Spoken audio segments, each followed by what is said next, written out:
who won, Jay-Z or Nas? Ooh, don't do it to me. I had to.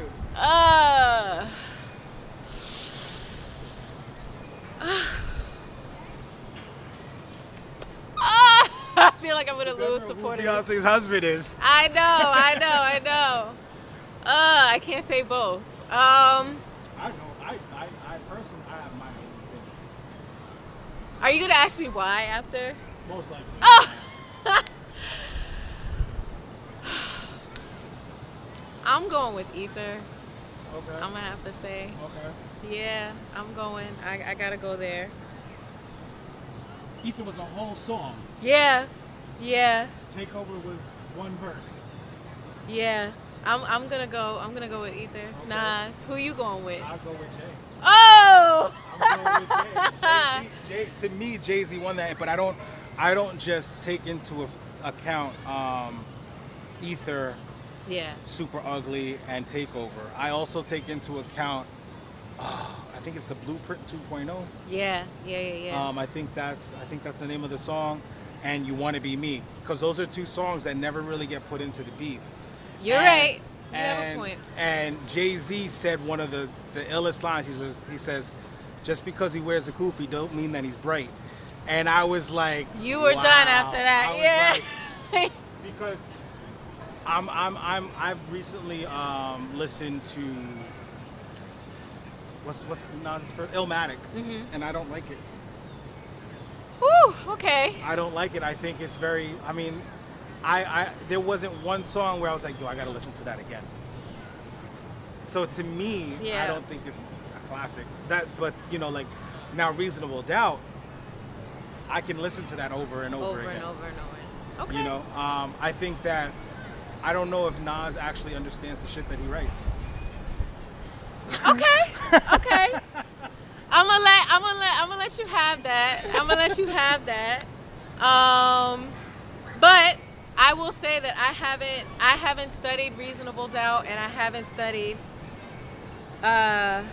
Blueprint 2.0. Well, the Blueprint 2.0 is like I think that's the name of the song. It has like, it's the beat from, it uses the beat from The Good, Bad, and the Ugly. Yeah, right. And it's just, he goes in, he's Uchi Wally Wally, or is he one mic? And it's Yeah. And again, it's That not, beef is worth exploring some years later. Yes. But back then, I chose Nas. Back then, but it is worth exploring. Okay. But we'll have to have a conversation on that when I revisit it again. Yeah, when I revisit it. I have a feeling you'll come to my side. Yeah. We'll see. I don't know. But I'm a huge fan of both of them. I mean, Okay. Yeah, Jay has done amazing work. Nas, and even just seeing how a lot of rappers now are transcending into different areas of philanthropy and, business. Like, I just respect that, even as even now they're considered like they're about to be considered like the grandfathers of this thing we call hip hop. And, we have all these other artists that are coming out, but I think they are kind of creating a pathway for others to sort of follow and say you don't have to just write with a pen. I mean, your pen can take you to so many places now, beyond just being like a really dope MC. So I respect both of them. I respect Jay-Z more. But that's not to say that Nas doesn't have his songs. Yeah. Like, there are some songs that I'm like, wow, the concept is amazing. Yeah. I just don't feel like it came through in Illmatic. But Okay. So then I'm assuming, and then I guess this is like a question, non-question, but I'm assuming that question you asked me about the 5 songs on an island, like which would I be like left with? You wouldn't have any Nas on there, but you would Most definitely have likely some not. Jay on there. I don't know if I would have Jay. Okay. To be honest with you, I would have like some probably soft rock, like maybe a Simple Kind of Man by Leonard Skinner. Okay. Probably the Eagles. Okay. Hotel California. That is a good one. Should have been on my list. One of my favorite lines in all of music is "Some dance to remember, some dance to forget," and that's from the Eagles. Nice. What else would I put? I'd definitely probably put like Eminem. Okay. Sing for the Moment. Okay. not interviewing. Sorry. That's why I was like question, non-question. No, it's all good. All right, so you spoke about hip hop. Yeah. What does that mean to you? Like, if you had to define it, right? Like, because you have like this argument of what is the culture, right? And I personally, like, I grew up on like Spanish music with my mom, and then after she passed, there was no music except for what I played on the piano, saxophone, and flute, and that mostly geared towards classical music. You know, one of the first albums I listened to was probably like Coolie High, Motown, Boyz II Men. Okay. Coolie High, I don't know. And the first rap album I ever listened to was Criss Cross. Nice. Okay. my father like gave me a cassette Yeah. of Criss Cross, and like I don't know if I'll remember it now, but I knew all the words to "Don't Miss the Bus." So That'd be interesting. my definition of hip hop is different because I didn't really grow up Okay. with it. What is yours? The first word, when you ask me that, the first word that really comes to mind for me is indigenous. Like when I listen to the percussives and or like a CL Smooth and Pete Rock, when they reminisce over you, and the jazz and the samples that a lot of these MCs get their music influence from, it's very indigenous to me. And when, like I said, my father was a DJ as well, so he listened to a lot of music, and it was interesting being in the car with him. Something comes on the radio, and then we turn the radio on to maybe a hip hop station. He's like, "Oh, they sampled that from so and so, and from the '70s, and this and that," and it just made me really want to delve into hip hop a lot more to see where a lot of the influence gets from or comes from, and a lot of it is from the Afro-Boricua community, a lot of indigenous communities. And when I got into hip hop dance and I saw some of the steps we were doing, and then when I went to Africa and experienced African dance, I was like, wait a minute, like a lot of this is similar. Like it's coming from, the music is different, but it's coming from the same place. It's coming from the same root of it all. So for me, I mean, the first thing for me, indigenous. I don't know if you guys see it. You can't see this because of the I'm frame, moving as but I'm talking. she's moving. She's dancing like she's feeling it. It is indigenous. I feel like I should just back up just a little bit and maybe put this down. All right. Yeah. So for me, I guess like hip hop is so. It's indigenous for me. When you hear the drums, where you hear percussive, when the 808 first came out, like it was just it's like this bass that you almost can't control. So for me, getting on the 2s and the 4s and you rock your head, I feel like it's just a very communal thing that I feel like brings a lot of people together. Whether or not you can dance or not, everybody knows when a hip hop track or some smooth track comes on, you bop your head. It's a very communal thing for me. So yeah. So I mentioned earlier, I've seen you dance. I have, and I was thought like, even if I didn't know you, right? Like I would have zeroed in on you because there was just something that took over your body, and it was fluid. It was sharp. It was just something to watch. Like what goes on in your mind when you're dancing?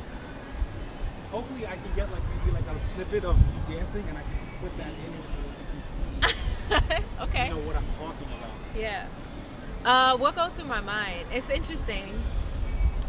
Are you speaking in terms of when I'm picking up someone else's movement, like choreographically, or freestyle, like improv? Because that's two different processes. I'm speaking like that performance that I saw in when you were part of the hip hop conservatory. Okay.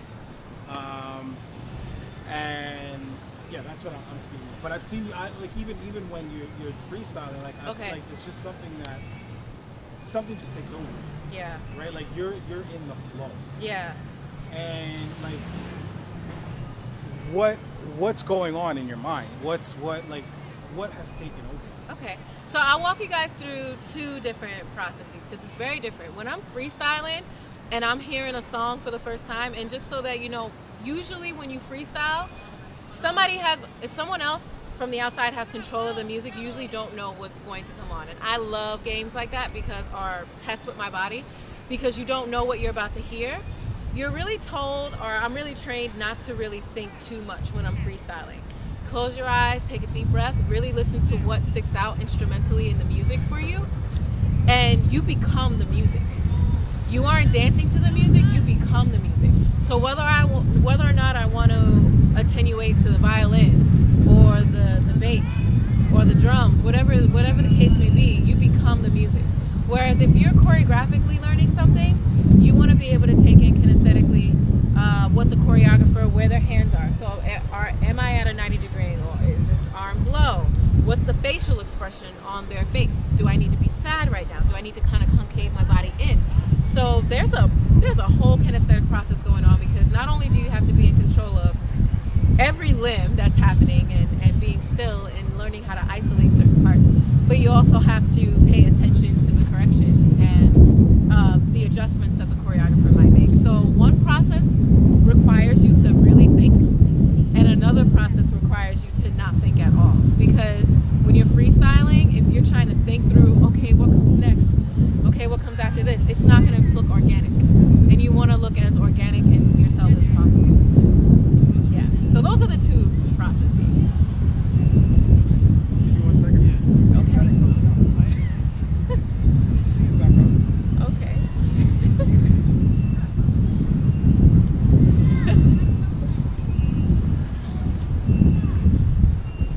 UE Wonder Boom, this is not sponsored.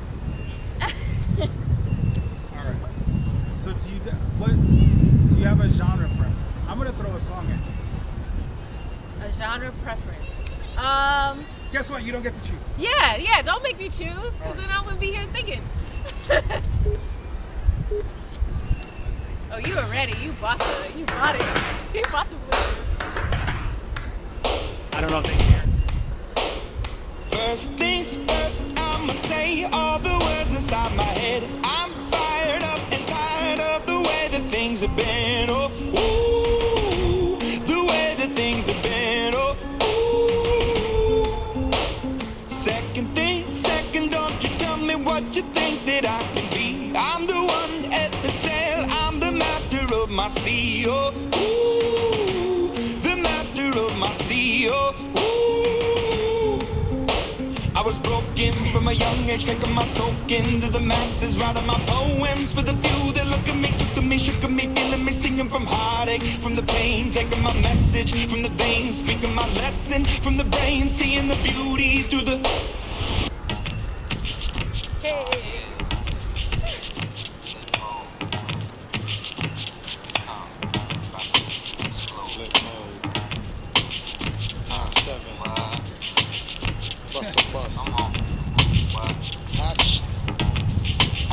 Check it out. Hit you with no delay into what you saying, yo. Silly with your ice, grilly with the dilly, yo. When I be on the mic, yes, I do my duty, yo. While up in the club like we while in the studio. You know when to violate, baby, really and truly, yo. My main thug, Dylan ain't Julio, he moody, yo. Type of brother that'll slap you with the tulio. Real shook, scared to death, act fruity, yo. X that, look at shorty, she a little cutie, yo. The way she shake it make me wanna get all in the booty, yo. Top mistress of the banging misses and videos. While I'm with my... Thank you. You're welcome. I just brought that just in case. Oh, just in case. Just in case. He So, knew he was recommended reading when it. here we go. When Believer, right? When Believer came on, so imagine. You need some water? I'm good.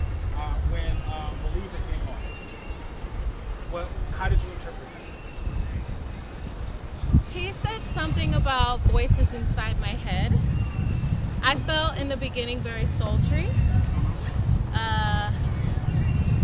Yeah, because it took a little time for the lyrics to come in, and I'm not familiar with the lyrics, which was great. Yeah. Because I just had I to think you listen. did a marvelous job. Thank you. I had to listen and interpret at the same time, and I heard head, so it made me want to touch my head.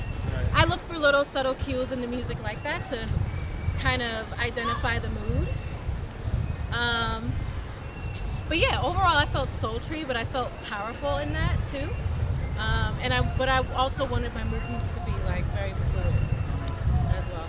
And then when it was switched up, I felt, yeah, it was a whole, I felt that beat, like I said, indigenous, like I felt very like, I felt grounded. Whereas for Believer, I felt much more like upward and light.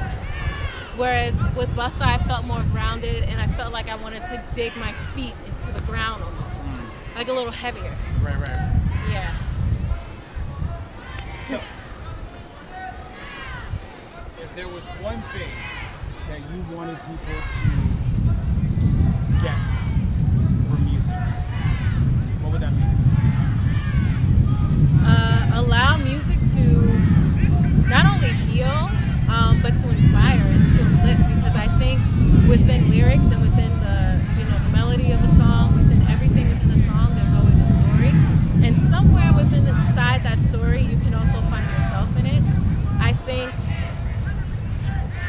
yeah, music is therapy on so many different ways, and I would actually encourage people to listen to not only just what's on the radio or what you're used to getting your music from, but okay.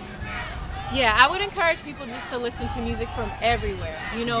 Go travel, see what they're doing in Brazil, see what's happening in Texas, see what's happening in Canada.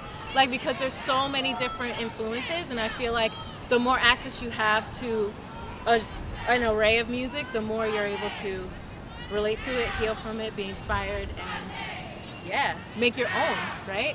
Make music with your body, make music with your voice, make music with your pen. There's so many different outlets. That's a wrap.